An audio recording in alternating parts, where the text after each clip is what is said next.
ලෝකය පුරා වෙනස් කළ මහා කාන්තාවක් ගැන. ඒ මාරියා මොන්ටිසෝරි. මාරියා මොන්ටිසෝරි කවුද?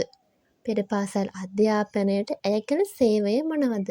දරුවා කේන්ද්‍ර කරගත් මොන්ටිසෝරි ක්‍රමය ගැන සරලව මේ වීඩියෝකින් පැහැදිලි කරලා තියෙනවා.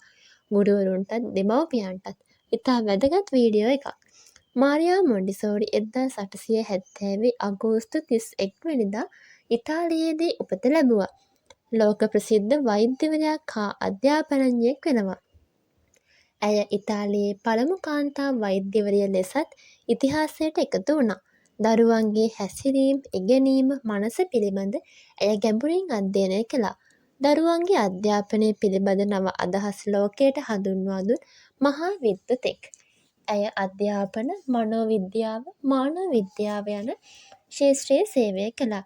ඇය රෝම විශ්වවිද්‍යාලයේ මනෝ චිකිත්සක සායනයෙහිද සේවය කළා. එමගින් විශේෂ අවශ්‍යතා දරුවන් කෙරෙහි උනන්දුවක් ඇති වුණා. පැවති අධ්‍යාපනය ක්‍රමය පිළිබඳ නව චින්තන රටාවක් ඇය විවෘත කළා. 1907 දී ඇය රෝමයෙන් පිටත සැන් ලොරෙන්සෝ මුඩුක්කුවේ දුප්පත් අපිරිසිදු පාළු වීදි පාරව සිටියා. කාසාදී බම්බිනි දරුවන්ගේ නිවහන ලෙස නම් වුණා. ආචාර්ය මොන්ටිසෝරි කාසාදී බම්බිනිහි දරුවන් ගැන ගොඩාක් දේවල් හොයාගත්තා. මොනවාද හොයාගත්ත දේවල්? මානසික ඒකාග්‍රතාවයේ හැකියාව, පුනරාවර්තනයට ඇති ආදරය, පිළිවෙල උදෙසා වූ ආදරය, ඒ කියන්නේ පුරුදු චර්යා රටාවන්. දරුවා කැමති දේ කිරීමට ඉඩ දෙන්න. ඒ කියන්නේ අකමැති වැඩවලට බල කරන්න එපා කියන එක. දඬුවම් අවශ්‍ය නැත. දරුවෝ යම්කිසි දෙයක් ආශාවෙන් අවධානයෙන් කරන විට ඔවුන් නිශ්ශබ්දයි. 1909 දී ඇය පළමු මොන්ටිසෝරි පාඨමාලාව ලබා දුන්නා. ජනතාව විවිධ රටවල් සහ විවිධ මහද්වීප වලින් සහභාගී වුණා. සෑම දරුවෙක්ම උපත ලබන්නේ හිස් රාජ්‍යයක් ලෙස ලිවීමට හා වඩා හෙළිදරව් කිරීමට අද්විතීය විභවයක් ඇති බව ඇය විශ්වාස කළා. 1916 දී ඩොක්ටර් මොන්ටිසෝරි කාන්ජියා ශාලාවේදී කතා කළා. ඇලෙක්සැන්ඩර් ග්‍රැහැම් බෙල් සහ තෝමස් අල්වා එඩිසන් විසින් ඇමරිකා එක්සත් ජනපදය ඇයට ආරාධනා කළා.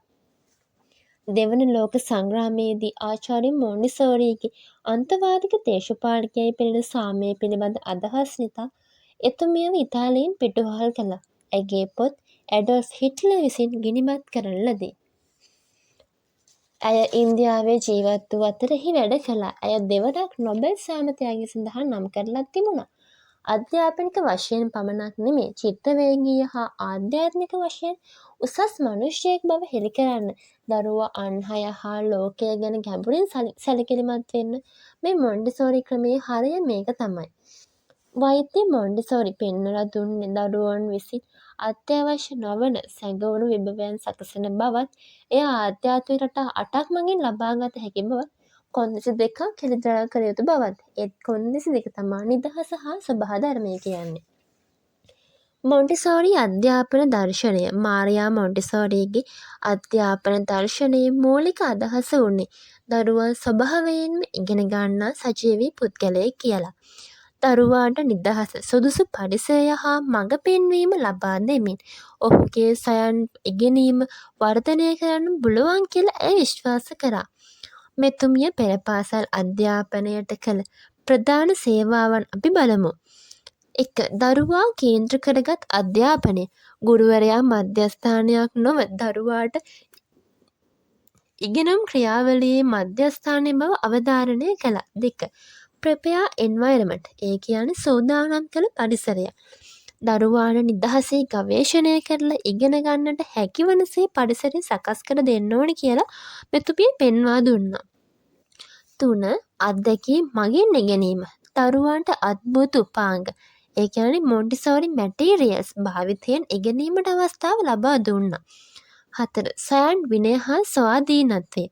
දරුවන්ට තම කටයුතු තමන්ම කර ගැනීමට, තීරණ ගැනීමට හා වගකීම් දරන්නට පුහුණු කිරීම. අංක 5.